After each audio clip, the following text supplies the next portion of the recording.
My daughter was in extreme danger and I almost gave up. But I fought, and today she is free and happy. I never imagined I'd reach a point where I feared my own family. My name is Luciano. I'm 35 years old, and I'm the father of Livia, who was 5 at the time. I never thought I'd have to fight my daughter's mother, or rather her own maternal grandmother, to protect my daughter from abuse I couldn't even believe was happening. That day, when everything began to become clear, I felt my heart nearly burst. I was tired, desperate, and full of anger, but at the same time a strange clarity washed over me. I couldn't let this continue. I needed to act, and fast. The fear I felt wasn't just for what could happen to me, but for what my daughter was experiencing every day in that closed room, with strict rules, counting and punishments, all imposed by her own grandmother. I couldn't stop thinking about every moment she might be alone, crying silently, afraid of breathing wrong. And in that moment, I understood that nothing would be more important than getting her out of there, even if it meant facing the entire family, risking my stability, and facing legal processes I had never imagined. Anger and despair mixed with a sense of helplessness. I felt a tremendous pressure in my chest, and with each call to Mariana, my lawyer, I tried to keep my voice steady, even as I trembled inside. I needed everything to be done correctly, to leave no legal loopholes, because I knew my grandmother would try to manipulate any situation. Meanwhile, my mind kept returning to Livia. I imagined her every look, every mechanical gesture she repeated without even realizing it, a result of the rigid conditioning she'd received for years. I knew it wouldn't just be about getting her out of that place, but rebuilding everything that had been destroyed. And even knowing this, I felt a strength I'd never felt before, as if every cell in my body were united in a single purpose: to save my daughter. It was fear, but it was also determination. I felt alive like never before, because now I wasn't fighting for myself, but for someone who depended entirely on me for emotional survival. The first step was to call my brother Gustavo. He already had military experience, and even though it was a risk, he knew he could help collect evidence and ensure nothing was lost. The idea of having to approach this situation with caution and strategy made me nervous, but also relieved. I didn't know exactly how to confront the grandmother without exposing my daughter even more, and Gustavo would be my shield.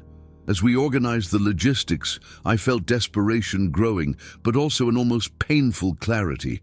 I could not fail. Every detail mattered, every witness, every medical report, every recorded word was essential. I felt as if I were preparing for battle, but this time the fight was silent and invisible, and every move needed to be precise. My breathing was heavy, my heart racing but deep. Down, a simple certainty dominated my thoughts. If I failed, my daughter's life could be irreversibly marked. As we waited for Mariana to arrive, I sat in the car, alone, feeling a mixture of shame and pain. Shame that something like this could happen within my own family. Pain at imagining my daughter trapped in a cycle of fear and punishment, and anger, so much anger, at seeing my wife's own mother allowing this to happen. It was a moment of absolute silence, but each second felt endless. I looked at the steering wheel, felt my hands trembling, and realized that this night would be a turning point. Either I took action, or something terrible would continue to happen. I felt completely vulnerable. But for the first time, I felt I had a clear mission. It was terrifying, but also liberating to realize that now, finally, I could do something that truly mattered. Something that could change my daughter's life forever. When Mariana arrived, we felt a quiet, almost palpable relief. She brought with her not only legal knowledge, but also calm and clarity, which I desperately needed. Sitting down and planning each step with her, discussing testimonies, witnesses, and strategies to protect Livia, calmed my heart a little. But the sense of urgency was overwhelming. I couldn't stop thinking about what was happening at that very moment in my daughter's room. I couldn't fail. Feeling the entire responsibility weighing on my shoulders was exhausting, but it also gave me a strength I hadn't known existed. For the first time, I felt in control, that I could transform all that fear into concrete action. I knew the battle would be long, painful, and complicated, but in that moment, I felt that, finally, my daughter had a real chance to escape this hell. The day we went to pick up Livia seemed endless. Every minute in the car was a mixture of anxiety and nervousness. I couldn't stop wondering what she was like, what she had done to please her grandmother that day. My stomach churned just thinking about the strict rules, the compulsive counting, the constant psychological pressure she was under. It was unbearable. My mind was spinning, and I could barely breathe properly. I knew I needed to remain calm, but deep down, every thought was a stab. What if she had hurt herself? What if she was afraid of me too after all this? The idea of entering that apartment, of facing her grandmother, seemed surreal, but at the same time, a firm determination gripped me. I had to rescue her. My daughter was trapped in a cycle no one else saw, but I knew. I saw it in the small signs, in the phone calls from school, in the things Deborah, the neighbor, told me. I knew every second counted, and that this moment could define the rest of her life. When we entered the apartment, my heart pounded. Every hallway seemed tighter, every door more threatening. Gustavo walked beside me, and I sensed the same tension in him. Mariana guided us, but my focus was completely on Livia. I needed to find her, needed her to see we were there to get her out of that hell. When I finally found her sitting on the floor, her eyes fixed on a random spot, my heart shattered into 1,000 pieces. She seemed small, fragile, almost invisible.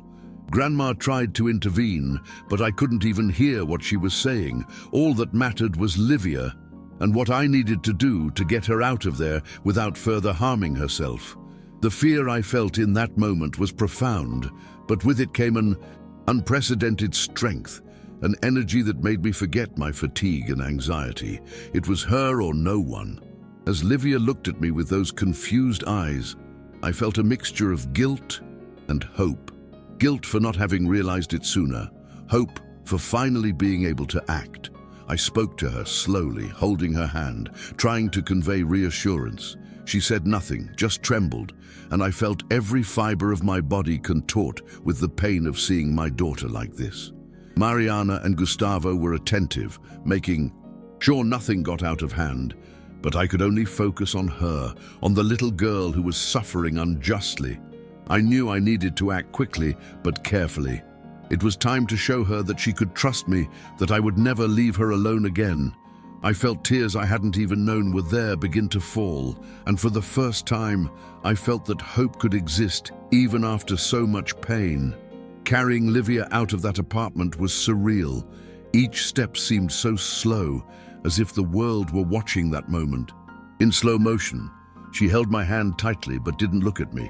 I felt her tension, but I also sensed small signs of relief that I was finally not alone.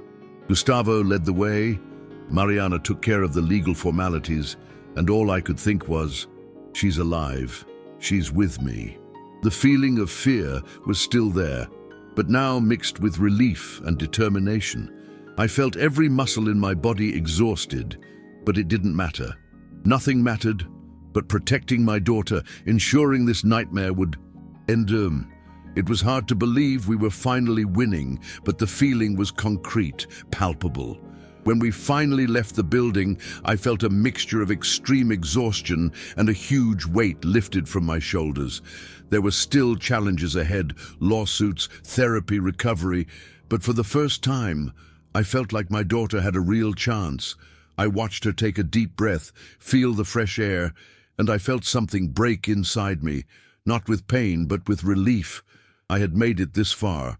My head was full of thoughts, memories of everything she'd been through, but also with the conviction that now we could rebuild. I knew it wouldn't be easy, that the recovery would be long, but in that moment, I felt it was possible. For the first time, I felt like the battle, no matter how intense, could be won. In the days that followed, the routine changed completely. Taking Livia to Clara, the psychologist, was an experience fraught with tension and hope at the same time. I had never seen my daughter so withdrawn, so stuck in behavioral patterns that made no sense for a 5-year-old. She repeated words, gestures, and counting like a machine, and I felt every stab in my heart as I realized that this child was hostage to traumas I hadn't even known existed until a few days ago. Clara explained that this was a consequence of years of conditioning and abuse, and that recovery would be slow, requiring patience, consistency, and a lot of love. I was willing to give it my all, but the responsibility, it felt overwhelming. I was afraid I wouldn't succeed, but at the same time, an inexplicable strength drove me to continue. Every small reaction from her, a shy smile, a spontaneous hug, was a victory I silently celebrated, as if it were the first time she had truly breathed. At home, the changes were also intense. I had to reorganize the entire routine, establish clear rules, but always with care and affection, trying to replace the rigid standards my grandmother had imposed. It was tiring, exhausting, and sometimes I felt completely drained of energy. I would stay up late, observing her every move, trying to identify signs of fear or anxiety. I felt pain and guilt for what she had been through, anger at her grandmother's manipulation, but also a fierce determination. Nothing could take away our chance to rebuild our lives. At night, when she slept, I would sit alone in the living room, feeling every muscle in my aching body, yet grateful to be there, to have managed to break her. Out of that destructive cycle, every little bit of progress she made was fuel to keep going. One of the most difficult moments was dealing with her reaction to my brother Gustavo. She had been conditioned to distrust any adult, and his presence aroused fear. I felt my heart ache as I watched silent tears stream down her face. Clara advised me not to force anything closer, but rather to show, with small, consistent gestures, that we were all there to protect her. It was painful to realize how manipulated she had been, and how much work it would take to break those patterns. I myself felt anger and helplessness, but also a rare clarity. What matters is her well-being, even if it means facing every tear, every resistance with patience and love. Each small positive interaction was a silent victory. Teresa's presence from Child Protective Services was essential. Knowing someone was constantly monitoring the environment, ensuring her grandmother couldn't access it, was a huge relief. But even so, I felt fear of failure, fear that some detail would slip through the cracks. I followed every visit, every assessment, every report with almost obsessive attention. I didn't want to miss a step. I didn't want anything to hinder Livia's reconstruction process. It was exhausting, but I needed to be present for every detail, because this wasn't just about legality, it was about my daughter's safety and emotional well-being. Progress, though slow, began to show clearly. A shy smile here, a spontaneous question there, and I felt like I'd conquered the world. Every small display of autonomy, every moment she made a decision on her own, was cause for celebration. I felt that despite all the pain and suffering, we were succeeding in creating a safe space where she could finally be a child. I still carried fear, exhaustion, and anger, but there was hope, and that gave me strength. For the first time, I felt our effort was worth it, that the battle we began on that dark day could finally lead to a future full of possibilities. A day I'll never forget was when I realized Livia was starting to play genuinely. At first, the movements were timid, almost automatic, but gradually she laughed, ran, and interacted without following rigid scripts or counting. I felt an emotion I can't quite describe, a mixture of relief, pride, and a deep pain for what she had been through. For years, I had no idea how conditioned she was, how much fear she carried, and seeing her begin, To break free was both overwhelming and healing. Each laugh felt like I was breathing again, and at the same time, I felt the weight of everything she had endured. I couldn't hold back tears, but they weren't tears of despair. They were tears of victory, of hope. Grandma, of course, was still a ghost in our lives. With every step we took, there was constant tension. I had to remain vigilant, organize every visit, every contact, ensuring nothing was compromised. But the determination I felt on that first day of rescue remained. I realized that it wasn't just about getting her out of danger, it was about rebuilding her entire life, giving her security, trust, joy, and love. It was exhausting, yes, but every small positive gesture from her renewed my strength. I felt like a father who finally had the chance to fulfill his royal duty, to protect and teach, but without repeating the abuse Grandma had inflicted. Therapy with Clara was a slow and, at times, painful process. Some days were filled with resistance, screaming, tears, and fear. She would retreat, shrink, repeat words that didn't make sense, but I remained by her side. I felt a mixture of exhaustion, frustration, and infinite love. With each session, each exercise, each gesture of her confidence, I felt more certain that we were on the right path. I felt that even though the recovery would be long, we were managing to break patterns, rebuild childhood, and give my daughter a chance to live fully. I learned to be patient in ways I never imagined, to accept small progress as great victories. At home, every corner became a space of safety and freedom. I rearranged the furniture, created play corners, books, drawings, colors, everything to show her that the world could be safe, fun, and that she could have a voice, space, and choice. I felt a simple, almost childlike joy, watching her explore every space, touch her toys, run without fear. It was a moment of healing I hadn't known existed, and I allowed myself to feel every moment. The feeling of accomplishment, even partial, gave me the strength to keep fighting, to ensure that nothing could erase those moments of freedom and happiness. What struck me most during this period was realizing Livia's own resilience. Despite all the trauma, despite the fear, she began to trust again. I saw in the small gestures, a spontaneous hug, a curious look, a word spoken with meaning. The child who had been stolen slowly resurfacing. And I felt that, despite all the exhaustion, the anger and the pain, every tear and effort I had was worth it. For the first time, I felt that the battle I began on that dark day had meaning, that every step I took toward protecting my daughter was truly changing her life. I was no longer just surviving, I was helping her flourish. Today, when I look at Livia playing in the backyard, laughing simply and exploring the world in her own way, I feel a mixture of relief, pride, and gratitude that is difficult to put into words. Every step she takes out of the shadow of abuse is a silent victory that reminds me of the day I decided to fight for her. I still feel pain and anger when I think about my grandmother and what she went through, but these feelings are now accompanied by hope and determination. I've learned that even after extreme situations, it's possible to rebuild as long as there is love, patience, and presence. Seeing my daughter blossom again is the greatest reward I could ever have. The legal battle was intense. Mariana guided us every step of the way, ensuring that every document, every report, every testimony was recorded and presented impeccably.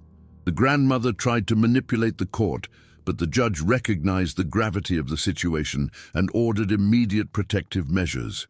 It was a relief to know that the system worked when it needed to. Despite all the emotional toll, every meeting, every testimony, every visit to the Child Protective Services made me realize that our fight had a greater purpose, ensuring my daughter's safety and a real chance to rebuild her childhood. Therapy with Clara continues to be essential. She helps Livia deal with fears, conditioned behaviors, and past traumas.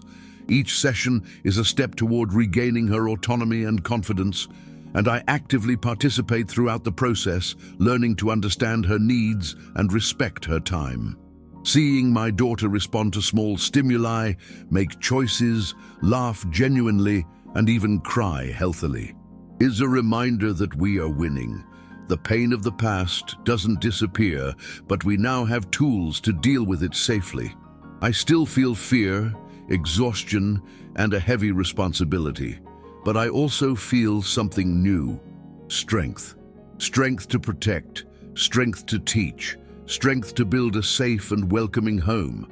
I realize that life can change quickly, that violence can lurk in the most unexpected places, but that a father's presence, attention, and love can transform everything. I can't erase what happened, but I can ensure that my daughter grows up knowing that the world isn't just fear and punishment, but also love, care, and freedom. Today, I know that our story isn't just one of suffering, but of overcoming. Every tear, every sleepless night, every court battle, every therapy session was worth it.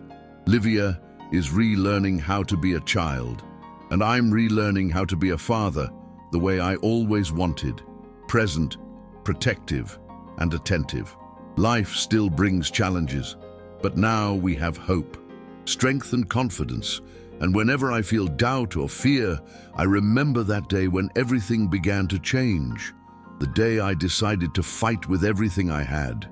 It was the beginning of our freedom, our rebuilding, and proof that even in the worst moments, it's possible to bounce back.